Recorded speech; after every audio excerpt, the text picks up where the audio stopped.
My mother-in-law kicked me out of her house because she disapproved of my decision to give birth at my parents' home. It was the culmination of a series of escalating tensions, but nothing could have prepared me for the way she chose to handle it. She forcibly removed me while I was still in my pajamas, not even allowing me to put on shoes. With only my phone in hand, I felt completely helpless as I watched her lock the door behind me, the sound of the key turning in the lock echoing in my chest. Standing outside in my bare feet, I quickly called my mom, who was fortunately nearby. I needed her now more than ever. I told her everything, and she immediately promised to come pick me up.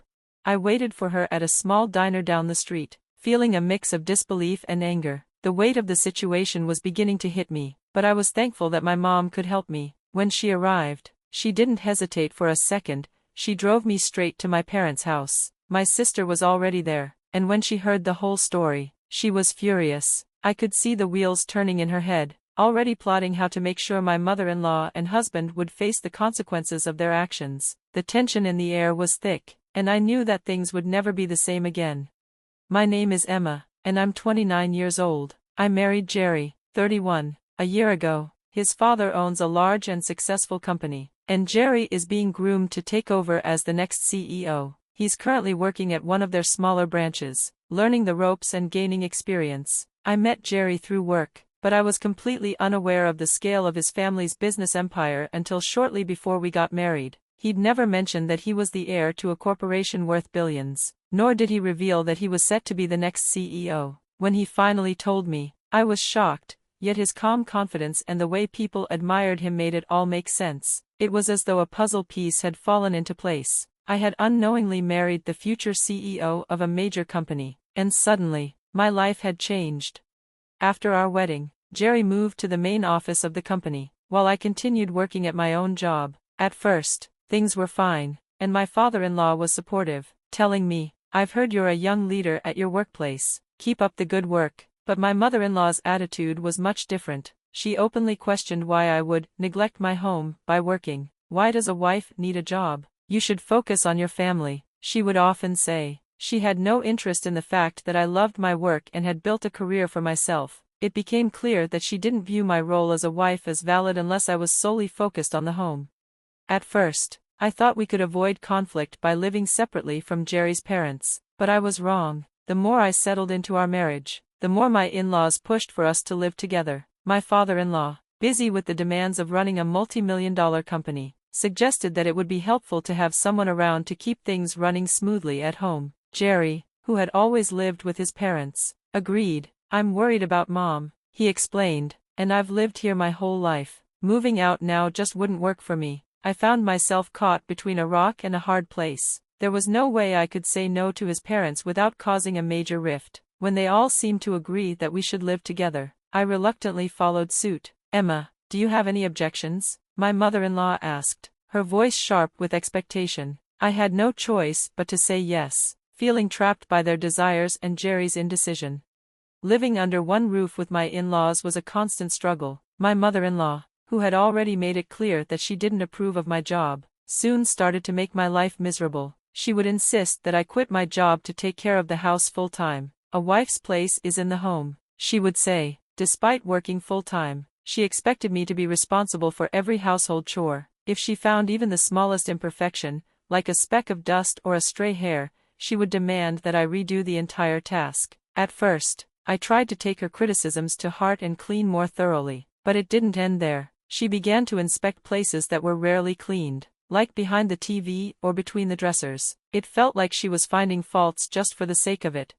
Eventually, I couldn't take it anymore. "I can't clean these areas every day," I said, trying to assert myself. "I work just like Jerry. I'll clean thoroughly on the weekends, but I can't redo everything every day." My mother-in-law was furious. "How dare you talk back to me like that?" she shouted. In a fit of rage, she called Jerry and falsely accused me of yelling at her, making it sound like I was being confrontational. She even added tears for effect. I had hoped Jerry would see reason and defend me, but when he came home, his response was deeply disappointing. "Why did you upset Mom like that?" he scolded me. "She was just trying to help." My heart sank. Instead of supporting me, Jerry sided with his mother. "Why are you getting upset?" he reprimanded me. The realization hit me hard. He would always prioritize his mother over me. That day, I saw just how deeply rooted the expectations and dynamics were in his family.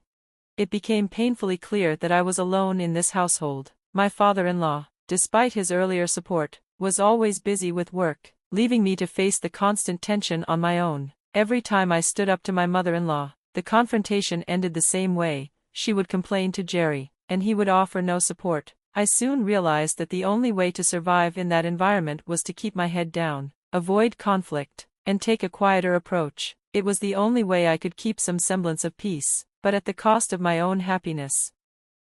I won't oppose it. Could you perhaps speak to your wife on my behalf? I asked timidly. I'll tell her, he promised, seeming supportive of my decision. With his backing, I was able to secure permission to return home for the delivery without any issues. However, on the morning I was scheduled to leave, I woke up to find my packed luggage missing. My heart sank. Both my husband and father-in-law had already left for work, leaving me with no choice but to confront my mother-in-law. Do you know where my luggage is? I hesitated to ask. Oh, that luggage? I got rid of it, she snapped. I don't need a daughter-in-law who causes so much trouble. Don't ever come back, she shouted, her voice filled with aggression. Stunned by her harsh dismissal, I realized that returning to my family wasn't just a preference, it had become a necessity for my peace and safety. As she shoved me toward the door, I barely had time to react. I hadn't even put on shoes, just my pajamas. With my smartphone in hand, I heard the front door lock behind me with a definitive click, making it clear she wanted me gone, and there was no mistaking her seriousness. The thought struck me hard: if I lingered, that door might never open for me again. Realizing that, I started to walk away, but the heat of summer made the barefoot journey nearly unbearable. Seeking some relief, I found refuge in a nearby diner. There, using the only possession I had, my phone, I called my mom, who was incensed by the situation and promised to arrive within the hour. Fortunately, she wasn't far away. I spent the anxious hour waiting for her in the diner. When she arrived, she didn't hesitate. She drove me straight back to our family home, where my sister was already waiting. I shared everything with them, the harsh actions of my mother-in-law and the indifference of my husband. My mom and sister exchanged a few quiet words, their murmurs leaving me curious about what they were planning. The next morning, being back at my family home felt like a breath of fresh air. While stepping out to fetch the newspaper, I opened the door to an unexpected sight. My mother-in-law and husband were kneeling outside. Emma, I'm so sorry, it was all my fault. Please, don't sever ties with my husband's company, my mother-in-law pleaded. Emma, I'm sorry too. Please, can we continue doing business with my dad's company? My husband added, his voice filled with regret. Confused, I had no idea what they were talking about. Then suddenly, my mom and sister appeared from behind. What on earth are you two doing, causing a scene this early? My mom asked sternly, her voice cutting through the morning air. What does resuming business mean? She demanded, wanting to understand their sudden change of heart. To avoid any further disturbance, my mom invited them inside. The atmosphere was tense, with unspoken questions hanging in the air as we all stepped back into the house. Once everyone was seated, my husband began to plead his case.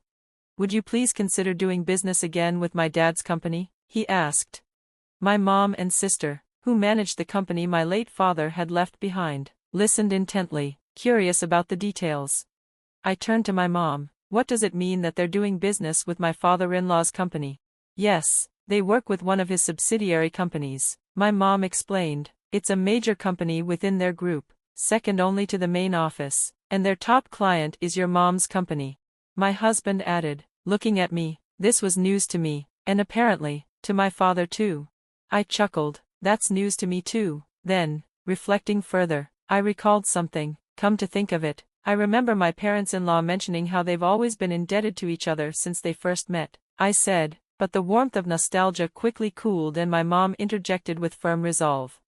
I cannot continue doing business with a family that would send my daughter out in such a state, with just her phone. I'm stopping our business dealings, she stated firmly. My mother-in-law, visibly shaken by my mom's declaration, desperately pleaded, please, I beg you, I'll do anything. Could you reconsider stopping the dealings with my husband's company?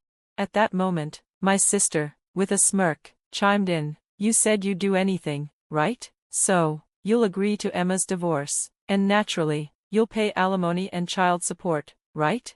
Her words echoed in my mind. Just the day before, I had spoken to my husband about the situation, and his response was dismissive. It's what you deserve, isn't it? That callous remark only solidified my decision. Silently, I found myself agreeing with my mom's stance. Any remaining affection for my husband had evaporated. I would have brought up divorce anyway if my sister hadn't made the point so effectively. Thanks to my sister's timely comment, the dynamics of the conversation shifted decisively in our favor. My mother-in-law, though reluctant, finally asked, even if it means agreeing to a divorce, will you resume business with my husband's company? With a knowing smirk, my mom pulled out her phone and made a call. It seems this lady here agrees to my daughter's divorce. She spoke clearly into the phone. From the speaker, my father-in-law's voice came through. Got it. Hey, Maria, I'm divorcing you and Jerry. You're fired. Those were the drastic conditions he set for resuming business. Moreover, my mom declared firmly, I cannot forgive the two of you for how you treated Emma. You both deserve to be punished.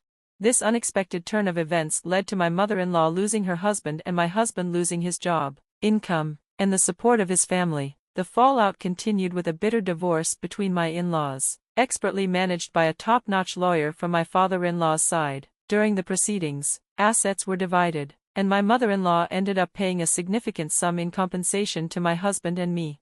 I, too, proceeded with the divorce. Living with a husband so heavily influenced by his mother was no longer a viable option for me. I received compensation for the emotional pain inflicted by my mother-in-law and husband, as well as child support for our unborn child. The financial strain was so great on them that they had to dip into their savings and eventually take on debt. Under the powerful sway of my father-in-law and my mom, my now ex-husband found it difficult to secure a new job in his previous field and eventually had to switch careers, moving into customer service. This marked a significant and perhaps humbling change in his professional life, highlighting the profound consequences of the family turmoil.